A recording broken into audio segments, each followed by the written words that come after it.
حوله باركنا حوله لنريه من آياتنا إنه هو السميع البصير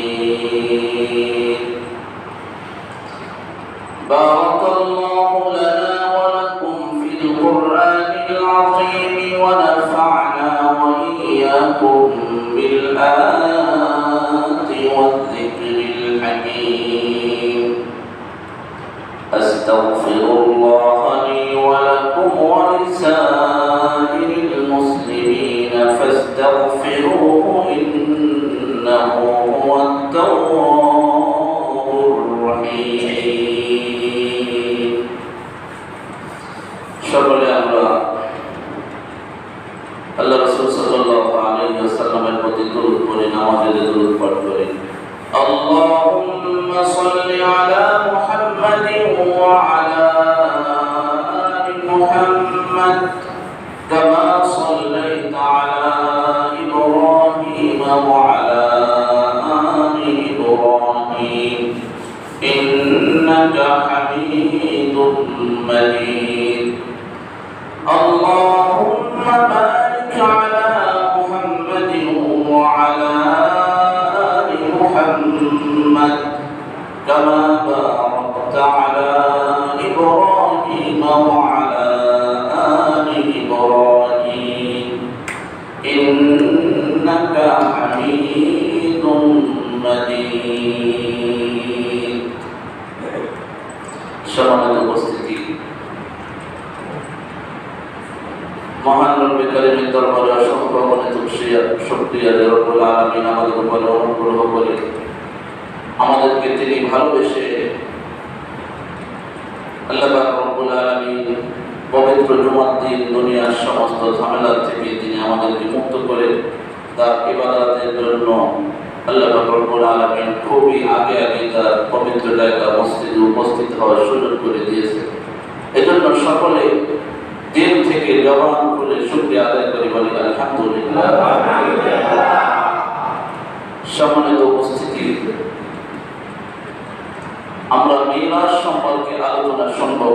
গত জুমায় তায়েফের আল্লাহ রাসূল সাল্লাল্লাহু আলাইহি ওয়াসাল্লাম যে পরিমাণ মর্মান্তিক নির্যাতনের শিকার হয়েছিলেন, এভাবে আল্লাহ রাসূল সাল্লাল্লাহু আলাইহি ওয়াসাল্লাম নবুয়ত প্রাপ্তির পরে মক্কি জীবনে যে পরিমাণ জুলুম, নির্যাতন আর অপমানের শিকার হয়েছে, আসলে এর পুরস্কার মহান রব্বে কারীমের দিদার ছাড়া কিছুই হতে পারে না। এজন্য আল্লাহ রাসূল সাল্লাল্লাহু আলাইহি ওয়াসাল্লামকে আল্লাহ পাক রব্বুল আলামিন একেবারে কাছে নিয়ে গেলেন। এটা হলো আমার আপনার নবীর বিশেষ বৈশিষ্ট্য। মুসা আলাইহিস সালামের সাথে আল্লাহ তাআলা সরাসরি কথা বলেছেন, কিন্তু কোথায় বসে? মুসা আলাইহিস সালাম জমিনে বসে কথা বলেছেন, আল্লাহ তাআলা আরশে আজিমে। কিন্তু আমার আপনার নবীর সাথে আল্লাহ তাআলা কথা বলেছেন একেবারে নিজের কাছে নিয়ে গিয়ে। আল্লাহ পাক রব্বুল আলামিন আমার আপনার নবীর সাথে কথা বলেছেন। সমস্ত নবী রাসূলদের মধ্যে এটা হলো আমার আপনার নবীর বিশেষ মর্যাদা, বিশেষ শ্রেষ্ঠত্ব, যে শ্রেষ্ঠত্ব আল্লাহ পাক রব্বুল আলামিন অন্য কোন নবী রাসূলকে দেন। ইব্রাহিম আলাইহিস সালামের নাম হলো ইব্রাহিম খলিলুল্লাহ, তিনি হলেন আল্লাহ তাআলার বন্ধু। আল্লাহ পাক রব্বুল আলামিন ইব্রাহিম আলাইহিস সালামকে অসংখ্য পরীক্ষার মধ্যে ফেলেছেন, এমনকি আগুনের মধ্যে পর্যন্ত নিক্ষিপ্ত হয়েছেন। তারপরেও ইব্রাহিম আলাইহিস সালামের সাথে আল্লাহ তাআলা এভাবে সরাসরি সাক্ষাৎ করেন। সে মেরাজের ঘটনা হলো আল্লাহ রাসূল সাল্লাল্লাহু আলাইহি ওয়াসাল্লামের হাদিসে মুবারাকা এবং সিরাত গ্রন্থের মাধ্যমে যে সমস্ত ঘটনাগুলি আমরা জানতে পারি। আল্লাহ রাসূল সাল্লাল্লাহু আলাইহি ওয়াসাল্লাম তার চাচাতো বোন উম্মে হানির বাড়িতে একদিন শুয়ে আছেন। রাত্রিবেলা আল্লাহ রাসূল সাল্লাল্লাহু আলাইহি ওয়াসাল্লাম ঘুম পড়ে গেলেন। হঠাৎ করে দেখলেন বাড়ির চাল, বাড়ির ছাদ অটোমেটিক ভাবে খুলে যাচ্ছে। খোলার পরে আল্লাহ পাক রব্বুল আলামিনের সম্মানিত দুই ফেরেশতা জিবরাইল এবং মিকাঈল আলাইহিস সালাম আল্লাহর রাসূলের কাছে এসে উপস্থিত হলেন। নবীজিকে বললেন, ও নবীজি চলেন আমাদের সাথে। সাল্লাল্লাহু আলাইহি ওয়াসাল্লামকে সঙ্গে নিয়ে জিবরাইল এবং মিকাইল আলাইহিস সালাম বাইতুল্লাহ, যেখানে মানুষ হজ করতে যায় যে বাইতুল্লাহর উদ্দেশ্যে, সেখানে গেলেন। বাইতুল্লাহ গিয়ে আল্লাহ রাসূল সাল্লাল্লাহু আলাইহি ওয়াসাল্লাম হাতিমে কাবার মধ্যে আল্লাহ রাসূল আবার ঘুমিয়ে পড়লেন। জিবরাইল আমিন আল্লাহ রাসূলকে জাগিয়ে আল্লাহ রাসূল সাল্লাল্লাহু আলাইহি ওয়াসাল্লামকে জমজমের পাড়ে নিয়ে গেলেন। সেখানে আল্লাহ রাসূল সাল্লাল্লাহু আলাইহি ওয়াসাল্লামের বক্ষ বিদীর্ণ করে বুক চিরে আল্লাহ রাসূল সাল্লাল্লাহু আলাইহি ওয়াসাল্লামের কলবটা বের করে জমজমের পানি দিয়ে ধৌত করলেন এবং ঈমানের পোকা দিয়ে কলবটাকে পরিপূর্ণ করে আবার সেই জায়গায় আবার বসিয়ে দিলেন। এভাবে আল্লাহ রাসূল সাল্লাল্লাহু আলাইহি ওয়াসাল্লামের এর আগে আরো কয়েকবার আল্লাহ রাসূল সাল্লাল্লাহু আলাইহি ওয়াসাল্লামের কলবটাকে এভাবে বের করে জমজমের পানি দিয়ে ধৌত করা হয়েছে, কারণ তিনি হলেন বিশেষ মর্যাদার নবী সাইয়্যিদুল আম্বিয়া জনাবে মুহাম্মদুর রাসূলুল্লাহ সাল্লাল্লাহু আলাইহি ওয়াসাল্লাম।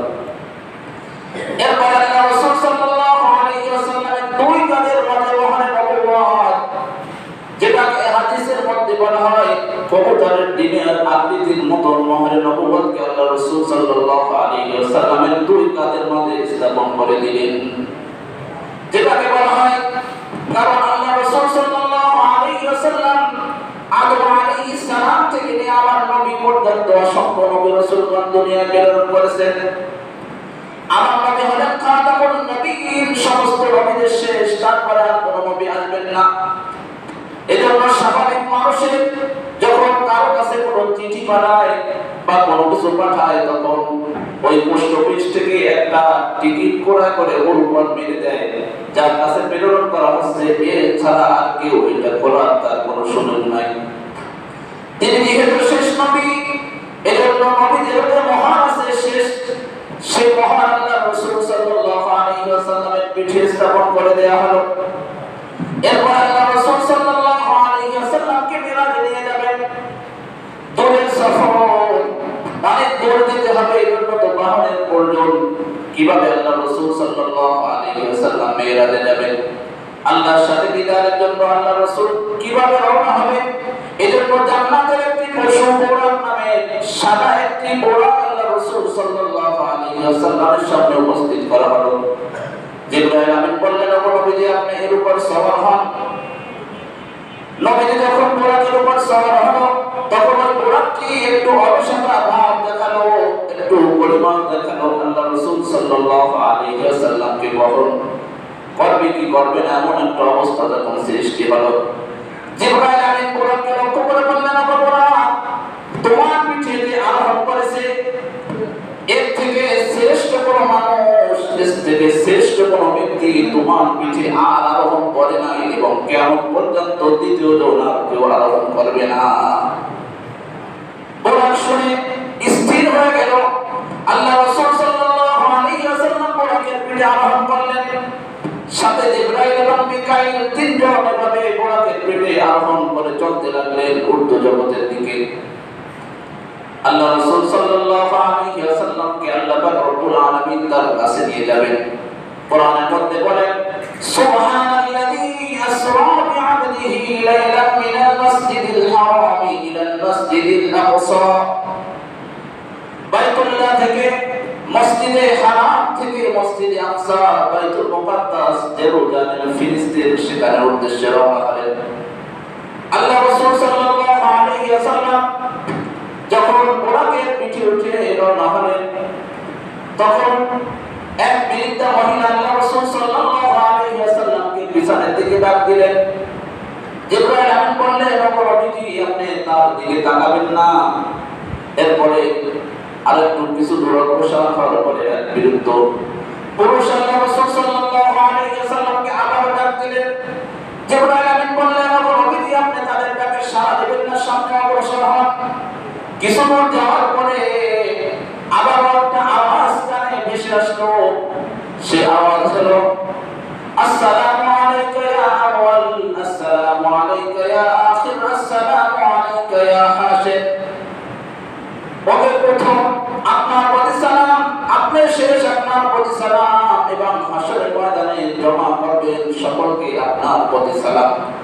জিবরাইল আমিন বললেন নবীজি আপনি এর সালামের জবাব দেন। জিবরাইল আমিন বলার সাথে সাথে আল্লাহ রাসূল সাল্লাল্লাহু আলাইহি ওয়াসাল্লাম তার সালামের উত্তর দিলেন। এরপরে জিবরাইল আমিন বললেন নবীজি সর্বপ্রথম আপনাকে যে তার দিকে আহ্বান করেছে ওই হলো দুনিয়া। ওই বৃদ্ধা মহিলা সে একেবারে বৃদ্ধ হয়ে গেছে, একেবারে বয়স্ক হয়ে গেছে, তার যতটুকু পরিমাণ হায়াত বাকি আছে দুনিয়া ঠিক ততটুকু পরিমাণ হায়াত বাকি আছে, এরপরে দুনিয়া ধ্বংস হয়ে যাবে। আর এরপরে দ্বিতীয় যে পুরুষ, যে বৃদ্ধ পুরুষ লোকটি আপনাকে নিজের দিকে আহ্বান করেছে ও হলো ইবলিস শয়তান। দুনিয়া এবং ইবলিস এরা দুজন আপনাকে তাদের নিজেদের দিকে দুনিয়ার পথে তারা আকৃষ্ট করতে চায়, জন্য তারা আপনাকে আহ্বান করেছে। আর যারা আপনার প্রতি সালাম পেশ করেছে, যারা আপনাকে সালাম দিয়েছে, তারা হলেন হযরত মূসা এবং ঈসা আলাইহিস সালাতু ওয়াস সালাম। এবার রাসূল সাল্লাল্লাহু আলাইহি ওয়াসাল্লাম যখন রওনা হলেন, কিছু দূর যাওয়ার পরে দেখলেন একটা খেজুরের বাগান। জিবরাইল আমিন বললেন নবীজি এখানে একটু নামেন, এখানে নেমে 2 রাকাত নামাজ আদায় করে নেন। আল্লাহ রাসূল সাল্লাল্লাহু আলাইহি ওয়াসাল্লাম সেখানে অবস্থান করে অবতরণ করে 2 রাকাত নামাজ আদায় করলেন। জিবরাইল আমিন বললেন ওগো নবীজি জানেন কি এটা কোন জায়গা? নবীজি বললেন কোন জায়গা? এটা যেখানে আমি নামাজ আদায় করেছি। তখন জিবরাইল আমিন বললেন এটা হলো ইয়াসরিব, অর্থাৎ মদিনা। আগের নাম ছিল ইয়াসরিব, এটা হলো মদিনা। পরবর্তীতে 1 সময় আপনি এখানে হিজরত করে আসবেন। এরপরে আবারও বুরাকের দিকে আরোহণ করে আল্লাহ রাসূল সাল্লাল্লাহু আলাইহি ওয়াসাল্লাম সামনে অগ্রসর হলেন। কিছু দূর যাওয়ার পরে জিবরাইল আমিন আবারও বললেন নবীজি একটু নামেন, এখানে 2 রাকাত নামাজ আদায় করে নেন। আল্লাহ রাসূল সাল্লাল্লাহু আলাইহি ওয়াসাল্লাম সেখানে নেমে 2 রাকাত নামাজ আদায় করলেন। জিবরাইল আমিন জিজ্ঞাসা করলেন ওগো নবীজি আপনি কি জানেন এটা কোন জায়গা? এটা হলো সেই তুর সাইনা, এটা হলো সেই সিনার উপত্যকা যেখানে মূসা আলাইহিস সালাম দাঁড়িয়ে আল্লাহ তাআলার সাথে সরাসরি কথা বলেছেন। এটা হলো সেই পবিত্রতম জায়গা। এরপরে আল্লাহ রাসূল সাল্লাল্লাহু আলাইহি ওয়াসাল্লাম আরো কিছু দূর অগ্রসর হলেন।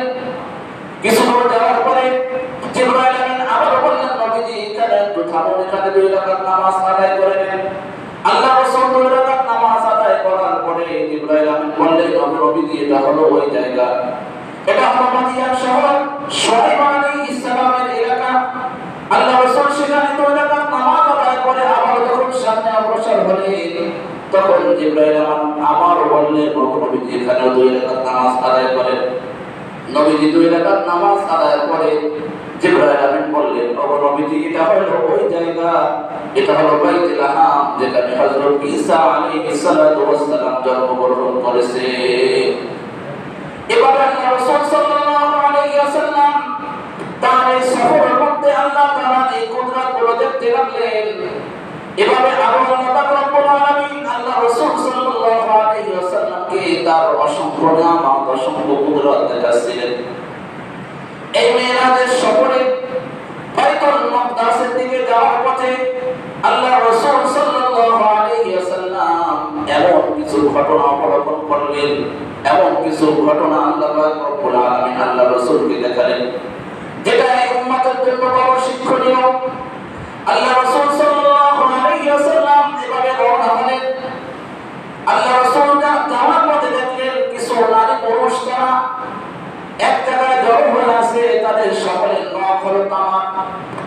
ওই নখ দিয়ে তারা নিজেদের চল, নিজেদের শরীরে তারা আঁচড় করতেছে, এভাবে নিজেদের নখ দিয়ে তারা নিজেদের শরীরে আঁচড়াচ্ছে। জিবরাইল আমিনকে আল্লাহ রাসূল বললেন ওগো ভাই জিবরাইল এদের অবস্থা এমন কেন? তারা এমন অবস্থায় রয়েছে আর এই কাজগুলো তারা কেন করতেছে? জিবরাইল আমিন বললেন ওগো নবীজি এটা হলো ওই সমস্ত নারী পুরুষ যারা মানুষের পরনিন্দা করত, তারা মানুষের গীবত করত, এরা মানুষের সম্মানের মধ্যে আশ্রয় করত, মানুষকে অপমান করার চেষ্টায় সবসময় লেগে থাকতো। মানুষের মর্যাদা আশ্রয় করার কারণে আল্লাহ পাক রব্বুল আলামিন কিয়ামত পর্যন্ত তাদের এই শাস্তি দিয়েছেন যে তারা নিজেদের নখ দিয়ে, তামার নখ দিয়ে তারা নিজেদের শরীরে এভাবে কিয়ামত পর্যন্ত আশ্রয় করতে থাকবে। তাহলে মানুষের গীবত করা, পরনিন্দা করা এই অভ্যাস কি আমাদের মধ্যে আছে না নাই? তাহলে শাস্তি আল্লাহ রাসূল স্বচক্ষে দেখে আসছেন। এই শাস্তি কি? নিজেরা নিজেদের শরীরকে, নিজেদের চেহারাকে নিজেদের রব দিয়ে আসর করতেছে। এভাবে হাদিসের মধ্যে আরো অসংখ্য ভয়াবহতার কথা রয়েছে, যারা এভাবে পরনিন্দা করে, মানুষের গীবত করে। এরপর আল্লাহ রাসূল সাল্লাল্লাহু আলাইহি ওয়াসাল্লাম আরো কিছু সংখ্যক লোকদেরকে আল্লাহ রাসূল দেখলেন, যারা এভাবে নদীতে সাঁতার কাটতেছে এবং নদীর মধ্যে তারা হাবুডাবু খাচ্ছে, আবার নদীর তীরে ফিরে আসতেছে এবং তারা নদীর তীরে এসে পাথরকে তারা লোকমা হিসাবে আহার করতেছে, পাথর খাচ্ছে তারা। জিবরাইল আমিনকে জিজ্ঞাসা করলেন, ও ভাই জিবরাইল, এরা কারা? কেন তারা এভাবে নদীর মধ্যে হাবুডাবু খায় এবং নদীর মধ্যে সাঁতার কাটে, আবার তীরে এসে আবার পুনরায় তারা পাথর ভক্ষণ করে আবার সেই নদীর মাঝে চলে যায়, এরা কারা? তখন জিবরাইল আমিন বললেন, ও নবীজি, এরা হলো ওই সমস্ত লোক যারা দুনিয়ায় সুদ খাইতো, এরা হলো সেই সমস্ত সুদখোর। এভাবে এই নদীর মধ্যে কিয়ামত পর্যন্ত তারা হাবুডাবু খাবে। আল্লাহ পাক রব্বুল আলামিন কিয়ামত পর্যন্ত তাদের জন্য এই শাস্তির ব্যবস্থা করে রেখেছেন। এজন্য যারা সুদের কারবারের সাথে জড়িত আছি, আমাদের এই ঘটনা থেকে শিক্ষা নিতে হবে। আমি যদি সুদের কারবারের সাথে জড়িত থাকি, তাহলে আমার মৃত্যুর পরে আমি ওই ধরনের শাস্তি ভোগ করতে থাকবো। এজন্য শাস্তির থেকে যদি বাঁচতে হয়, শাস্তির থেকে যদি রক্ষা পেতে হয়, তাহলে এই সমস্ত নাফরমানি গুনার কাজ থেকে আমাদেরকে বেঁচে থাকতে হবে। এরপর আল্লাহ রাসূল সাল্লাল্লাহু আলাইহি ওয়াসাল্লাম আরো সামনে অগ্রসর হলেন। এক শ্রেণীর ব্যক্তিকে আল্লাহ রাসূল দেখতে পাইলেন, তারা হলো এমন ব্যক্তি, তারা গাছ রোপণ করতেছে, বীজ বপন করতেছে, সাথে সাথে ওই বীজ থেকে গাছ উদিত হচ্ছে, গাছ হয়ে যাচ্ছে। অল্প সময়ের মধ্যে গাছ বড় হয়ে যায়, অল্প সময়ের মধ্যে ফসল হয় এবং অল্প সময়ের মধ্যে ফসল পেকে যায়, আবার সে কেটে নেয়। এইভাবে সে বীজ বপন করার সাথে সাথে গাছ হয়, ফসল হয়, ফসল পেকে যায়, এইভাবে সে বীজ সেই ফসলগুলো কেটে নেয়। জিবরাইল আমিনকে জিজ্ঞাসা করলেন, ওগো নবী, ওগো ভাই জিবরাইল, এই এরা কারা? এরা এই ধরনের কেন করতেছে? তখন জিবরাইল আমিন আল্লাহ রাসূল সাল্লাল্লাহু আলাইহি ওয়াসাল্লামকে বললেন, ওগো নবী, এরা হলো ওই সমস্ত লোক যারা নিজেদের জীবনকে বিসর্জন দিয়ে, যারা নিজেদের জীবনকে প্রাধান্য দিয়ে, যারা ইসলামকে প্রাধান্য দিতে গিয়ে আল্লাহর রাস্তায় শহীদ হয়েছেন, এরা হলো ওই সমস্ত শহীদ। আর এদের সব, এদের নেকি আল্লাহ পাক রব্বুল আলামিন কমপক্ষে 700 গুণের থেকে আরো বেশি বৃদ্ধি করে দেন। এভাবে যারা আল্লাহর দ্বীনের জন্য নিজেকে ঝুঁকিতে ফেলবে, নিজেদের জীবনকে যারা আল্লাহ দ্বীনের জন্য যারা উৎসর্গ করতে থাকবে, আল্লাহ পাক রব্বুল আলামিন এভাবে তারা তাদেরকে পরকালে আল্লাহ পাক রব্বুল আলামিন এভাবে পুরস্কৃত করতে থাকবেন। এরপর আল্লাহ রাসূল সাল্লাল্লাহু আলাইহি ওয়াসাল্লাম আরো সামনে অগ্রসর হলেন। এরপরে গিয়ে কিছু লোককে দেখতে পাইলেন, যাদের মাথাকে পাথর দিয়ে পাথরের আঘাতে থেতলে দেওয়া হচ্ছে। যে ব্যক্তি পাথর দিয়ে তাদের মাথা এভাবে আঘাত করতেছে, পাথর দিয়ে আঘাতের কারণে তাদের মাথা থেতলে যাচ্ছে, পাথর অনেক দূরে ছুটে যাচ্ছে। ওই ব্যক্তি যখন পাথর নিয়ে আসার জন্য যাচ্ছে, সাথে সাথে ওই সমস্ত ব্যক্তিদের মাথা আবার পুনরায় আগের মতো হয়ে যাচ্ছে। এভাবে তাদেরকে শাস্তি দেওয়া হচ্ছে। জিবরাইল আমিনকে জিজ্ঞাসা করলেন, ও ভাই জিবরাইল, এরা কারা? এদের কেন এমন শাস্তি হচ্ছে? এমন শাস্তি কেন তাদেরকে দেওয়া হচ্ছে? জিবরাইল আমিন আল্লাহ রাসূল সাল্লাল্লাহু আলাইহি ওয়াসাল্লামকে বললেন, ও নবীজি, এরা হলো ওই সমস্ত লোক যারা দুনিয়াতে ফরজ ইবাদতের ক্ষেত্রে যারা বলিবসি করত, যারা অলসতা করত। তাহলে এই অভ্যাস আমাদের মধ্যে আছে। যখন আযান হয়ে যায়, তখন আমরা চার দোকানে বসে থাকি, এভাবে মসজিদে নামাজ চলতে থাকে, আমরা মসজিদের পাশ দিয়ে চলে যাই। আমার মনে চায় না যে মসজিদে ঢুকি, কুদরতি আল্লাহ পাক রব্বুল আলামিনের কুদরতি পায়ে দুইটা সিজদা দেই, এটা আমার মনে চায় না। এভাবে যখন রমজান মাস আসে, আল্লাহ পাক রব্বুল আলামিন এত ফজিলতপূর্ণ একটি মাস আমাদেরকে দান করেছেন, যে মাস সামনে আসতেছে, সারা বছরে এক মাস একটু আল্লাহ পাক রব্বুল আলামিনের জন্য অনাহারে থাকবে, এইটুকু কষ্ট পর্যন্ত আমরা সহ্য করতে চাই না। এভাবে যাদেরকে আল্লাহ পাক রব্বুল আলামিন সম্পদ দিয়েছেন, সম্পদের একটি অংশ আল্লাহ পাক রব্বুল আলামিন গরিব মিসকিনকে দেওয়ার কথা বলেছেন, সেইটাও আমরা দিই না।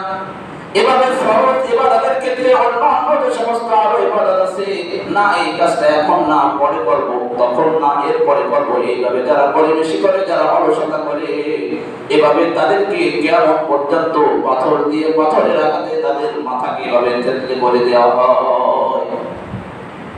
দুনিয়ায় যদি সামান্য আঘাত আমার মাথায় করা হয়, তাহলে আমার মাথা যদি থেতলে যায়, তাহলে দুনিয়ায় আমার মৃত্যু ঘটে যাবে, আমার বেঁচে থাকার কোনো উপায় থাকবে না। দুনিয়ার সমস্ত স্বাস্থ্য বিজ্ঞান, সমস্ত ডাক্তার যারা রয়েছে, কেউ আমার চিকিৎসা করতে কেউ সাহস প্রদর্শন করবে না। এভাবে যদি একবার হয়, তাহলে একবারের কারণে যদি দুনিয়ায় আমার মৃত্যু হয়ে যায়, আর মৃত্যু হলে সব থেকে মারাত্মক কষ্ট, মারাত্মক। কারণ মানুষের দুনিয়ার সর্বশেষ হলো মৃত্যু, এরপরে আর কোনো কিছু নাই। আর কিয়ামতের ময়দানে মানুষের একবার মৃত্যু হওয়ার পরে আর যেহেতু তার কোনো মৃত্যু হবে না, এভাবে কিয়ামত পর্যন্ত অসংখ্য লক্ষ লক্ষ কোটি কোটি গুণবার এভাবে তার মাথাকে থেতলে দেওয়া হবে। কিসের কারণে থেতলে দেওয়া হবে? ফরজ ইবাদতের মধ্যে অলসতা করার কারণে। তাহলে যারা নামাজ পড়ে না, তাহলে তাদের শাস্তি কি হবে? যদি জোহরের ওয়াক্তের নামাজ আসরের ওয়াক্তে পড়ে, তার জন্য যদি এই শাস্তি হয়, যদি মাগরিবের ওয়াক্তের নামাজ এশার ওয়াক্তে পড়ে, এশার নামাজ যদি ফজরে পড়ে, তাহলে তার জন্য যদি এই শাস্তি হয়ে থাকে, তাহলে যে নামাজ আদায় করে না, তার জন্য আল্লাহ পাক রব্বুল আলামিন কোন ধরনের শাস্তির ব্যবস্থা করে রেখেছে। এভাবে আল্লাহ রাসূল সাল্লাল্লাহু আলাইহি ওয়াসাল্লাম আরো সামনে অগ্রসর হতে লাগলেন এবং আল্লাহ পাক রব্বুল আলামিনের বিভিন্ন কুদরত দেখতে লাগলেন। আল্লাহ রাসূল সাল্লাল্লাহু আলাইহি ওয়াসাল্লাম এভাবে আল্লাহ রাসূল সাল্লাল্লাহু আলাইহি ওয়াসাল্লাম একদল লোককে দেখলেন, তারা নেকি পরে আছে, তাদের শরীরে আর কোনো পোশাক নাই। দুনিয়ায় যেমন অনেক মানুষ এভাবে নেকি পরে ঘুরে বেড়ায়, ওইভাবে হাসরের ময়দানে তারা এভাবে নেকি পরে মাঠে গরু ছাগল যেভাবে ঘুরে বেড়ায়, তারা ওইভাবে ঘুরতে থাকবে। তাদের শরীরে আর কোনো পোশাক থাকবে না, তাদের শরীরে আর কোনো আবরণ থাকবে না, এভাবে নেকি পরে তারা ঘোরাঘুরি করতে থাকবে। আর জাহান্নামের যে সমস্ত ঝাঁকুর কাঁটাযুক্ত গাছ আছে, কাঁটাযুক্ত ফল আছে, ওইগুলো তারা ভক্ষণ করতে থাকবে, তারা আহার করতে থাকবে। এবং জাহান্নামের পাথরগুলি, যে পাথর আল্লাহ পাক রব্বুল আলামিন জাহান্নামের ইন্ধন বানিয়েছেন, ওই পাথরগুলো তারা ভক্ষণ করতে থাকবে, ওই পাথরগুলি আহার করতে থাকবে। জিবরাইল আমিনকে জিজ্ঞাসা করলেন, ও ভাই জিবরাইল, এরা কারা? কেন এদেরকে এমন শাস্তি দেওয়া হচ্ছে যে ঝাঁকুর কাঁটাযুক্ত গাছ? ইন্না শাজারাতাস সাক্কুমি তুআমুল লাযীম কাল-মুহলি ইয়াগলি ফিল বুতুন। কোরআনের মধ্যে এই কাঁটাযুক্ত গাছ, ঝাঁকুর গাছ, এটা হলো এত গন্ধ, এত দুর্গন্ধযুক্ত, দুনিয়ার পচা লাশের গন্ধ যেমন হয়। একজন মানুষ, সব থেকে সম্মানিত মানুষ, সে যখন পচে যায়, নষ্ট হয়ে যায়, মৃত্যুর পরে ওই মানুষের গন্ধ সহ্য করা যায় না। আর ওই ঝাঁকুর গাছ, ওই কাঁটাযুক্ত গাছের গন্ধ হবে এর থেকেও আরো বেশি মারাত্মক। আল্লাহ রাসূল জিজ্ঞাসা করলেন, ভাই জিবরাইল, এরা কারা?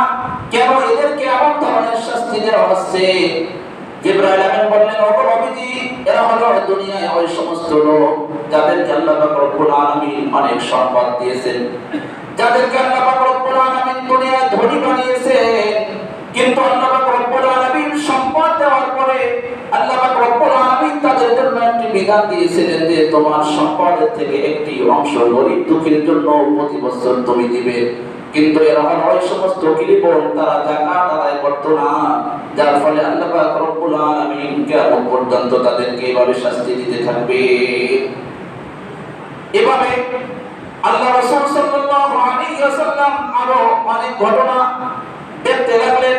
আল্লাহ রাসূল সাল্লাল্লাহু আলাইহি ওয়াসাল্লাম আরেক কিছু জনগোষ্ঠীর সামনে দিয়ে আল্লাহ রাসূল সাল্লাল্লাহু আলাইহি ওয়াসাল্লাম অতিবাহিত করলেন এবং আল্লাহ রাসূল সাল্লাল্লাহু আলাইহি ওয়াসাল্লাম তাদেরকে দেখলেন আগুনের কেচি দিয়ে, লোহার আগুনের কেচি গরম করে তাদের ঠোঁট এবং জিহ্বা কাটা হচ্ছে। আল্লাহ রাসূল সাল্লাল্লাহু আলাইহি ওয়াসাল্লাম জিজ্ঞাসা করলেন, ও ভাই জিবরাইল, এরা কারা? জিবরাইল আলাইহিস সালাম বললেন, খুতাবাউল্লাযীনা লা ইয়ালামুন। আল্লাহ রাসূলকে জিবরাইল আমিন বলে দিলেন, এটা হলো আপনার উম্মতের মধ্যে ওই সমস্ত খতিবগণ, ওই সমস্ত ওয়াইজ বক্তারা যারা নিজেরা সমস্ত কথাবার্তা বলতো কিন্তু নিজেরা আমল করতো না, যার কারণে তাদের শাস্তি স্বরূপ আল্লাহ পাক রব্বুল আলামিন আগুনের কেচি দ্বারা তাদের ঠোঁট এবং জিহ্বাকে কেটে দিচ্ছে। এভাবে অসংখ্য শাস্তি প্রাপ্ত লোকদেরকে আল্লাহ রাসূল সাল্লাল্লাহু আলাইহি ওয়াসাল্লাম দেখতে লাগলেন আর সামনে অগ্রসর হতে লাগলেন। এভাবে পর্যায়ক্রমে এক সময় গিয়ে আল্লাহ রাসূল সাল্লাল্লাহু আলাইহি ওয়াসাল্লাম বাইতুল মাকদাস, ফিলিস্তিন জেরুজালেমে, যেখানে যে বাইতুল মাকদাসে অসংখ্য নবী রাসূলগণ এসেছেন, যে ফিলিস্তিনে অসংখ্য নবী রাসূলগণকে আল্লাহ পাক রব্বুল আলামিন প্রেরণ করেছেন, আল্লাহ রাসূল সাল্লাল্লাহু আলাইহি ওয়াসাল্লাম সেখানে উপস্থিত হলেন। সুবহানাল্লাযী আসরা বিআবদিহি লাইলাম মিনাল মাসজিদিল হারাম ইলাল মাসজিদিল আকসা। আল্লাহ রাসূল বুরাকে চলে মসজিদে হারাম থেকে এভাবে মসজিদে আকসায় পৌঁছে গেলেন। সেখানে গিয়ে আল্লাহ রাসূল সাল্লাল্লাহু আলাইহি ওয়াসাল্লাম তার বাহনটাকে, তার বুরাকটাকে ওই জায়গায় বাঁধলেন যে জায়গায় নবী রাসূলগণ তাদের বাহনকে যে পাথরের সাথে, যে আংটার সাথে তাদের বাহনকে বেঁধে রাখতেন, আল্লাহ রাসূল সাল্লাল্লাহু আলাইহি ওয়াসাল্লাম সেই জায়গায় তার বুরাক নামক বাহনটিকে বেঁধে রাখলেন। এরপরে নবীজি বলেন, বাইতুল মুকাদ্দাসে প্রবেশ করে আমি এবং জিবরাইল আলাইহিস সালাম দুইজনে 2 রাকাত করে নফল নামাজ আদায় করলাম এবং কিছু সময় পরে দেখলাম অসংখ্য মানুষ মসজিদে আকসা একেবারে পরিপূর্ণ, আর কোনো জায়গা খালি নাই। এরপরে আযান হলো, ইকামত দেওয়া হলো, আমরা সকলে সারিবদ্ধভাবে কাতার দিয়ে দাঁড়িয়ে গেলাম নামাজের জন্য। কে ইমামতি করাবে, ইমামের অপেক্ষায় আমরা রইলাম। ইতিমধ্যে জিবরাইল আমিন এসে আমার হাত ধরে আমাকে সামনে বাড়িয়ে দিলেন। আর আল্লাহ রাসূল সাল্লাল্লাহু আলাইহি ওয়াসাল্লাম সমস্ত নবী রাসূলগণকে এবং সমস্ত ফেরেশতাদেরকে পিছনে নিয়ে ইমামতি করাইলেন। এটা হলো আমার নবীর শ্রেষ্ঠ মর্যাদা। আমার নবী হলো সাইয়্যিদুল আম্বিয়া। কারণ ওই মিরাজের সফরে আল্লাহ রাসূল সাল্লাল্লাহু আলাইহি ওয়াসাল্লাম সমস্ত নবী রাসূলগণের ইমাম হয়েছিলেন। আমার নবীর নাম হলো সাইয়্যিদুল মালায়েকা, ইমামুল মালায়েকা। আমার নবী ওই মিরাজ সফরে সমস্ত ফেরেশতাদের নামাজের ইমামতি আমার নবীকে দিয়ে আল্লাহ পাক রব্বুল আলামিন করিয়েছেন। আমার নবী মুহাম্মদুর রাসূলুল্লাহ সাল্লাল্লাহু আলাইহি ওয়াসাল্লামকে আল্লাহ পাক রব্বুল আলামিন এতই শ্রেষ্ঠত্ব দিয়েছেন যে আমার নবী আল্লাহ তাআলার সাথে সাক্ষাতের জন্য যাবেন। এরপরে যেহেতু বাইতুল্লাহ থেকে, মসজিদে হারাম থেকে আল্লাহ রাসূল সর্বপ্রথম যেখানে ঘাঁটি স্থাপন করবেন সেটা যেহেতু বাইতুল মাকদাস, এটা হলো দুনিয়ার শুরু এবং এখান থেকে আসমানে আল্লাহ রাসূল যাত্রা করবেন। আল্লাহ রাসূল সাল্লাল্লাহু আলাইহি ওয়াসাল্লামকে অভিবাদন, সম্মাননা, মোবারক জানানোর জন্য যেভাবে আমাদের দেশে, আমাদের শহরে, খুলনা শহরে যদি দেশের রাষ্ট্রপ্রধান, প্রধানমন্ত্রী যদি আসে খুলনা শহরে, তাহলে সমস্ত নেতাকর্মীরা তাকে ফুলের তোড়া দিয়ে তাকে অভ্যর্থনা জানানোর জন্য, তাকে স্বাগত জানানোর জন্য সমস্ত দলের বড় বড় যে সমস্ত নেতাকর্মীরা আছে তারা যেভাবে সামনের দিকে অগ্রসর হতে থাকে এবং যেভাবে তাকে মোবারকবাদ দিতে থাকে, আসার 1 মাস আগে থেকে, 1-2 মাস আগে থেকে এভাবে তার নামে বিভিন্ন তোরণ বানানো হয়। আমাদের পক্ষ থেকে শুভেচ্ছা, আমাদের পক্ষ থেকে সালাম, এভাবে বিভিন্ন ধরনের তোরণ বানানো হয়। রাস্তার 2 পাশে অসংখ্য এভাবে গেট বানানো হয়। আর আমার আপনার নবী তিনি হলেন সমস্ত মানুষের মধ্যে শ্রেষ্ঠ, সমস্ত সৃষ্টিগুলোর মধ্যে শ্রেষ্ঠ। আল্লাহ পাক রব্বুল আলামিনের পরে যার হলো আসন, যার স্থান হলো, যার মর্যাদা হলো আল্লাহ পাক রব্বুল আলামিনের পরে, সেই নবী আরশে আযিমে যাবেন। সেখানে যাওয়ার পথে আল্লাহ পাক রব্বুল আলামিন এভাবে তাকে সম্ভাষণ জানানোর জন্য, অভিবাদন জানানোর জন্য কোনো ব্যবস্থা করবেন কি করবেন না? তাহলে দুনিয়াতে যেমন তাকে ওই ধরনের মানুষ তাকে অভ্যর্থনা জানায়, তাকে স্বাগত জানায়, তিনি হলেন সমস্ত মানব, সমস্ত সৃষ্টিকুল, ফেরেশতা এবং জিন্নাত, মানুষ, জগৎ যত সমস্ত মাখলুকাত আছে, সমস্ত মাখলুকাতের মধ্যে তিনি হলেন শ্রেষ্ঠ। তাহলে তার সম্মাননা কারা জানাবে? সমস্ত যুগে যুগে সময় সময় যারা শ্রেষ্ঠ তারা তাদেরকে দিয়ে আল্লাহ পাক রব্বুল আলামিন তার অভিবাদন করাবেন, তাকে সম্বর্ধনা জানাবেন।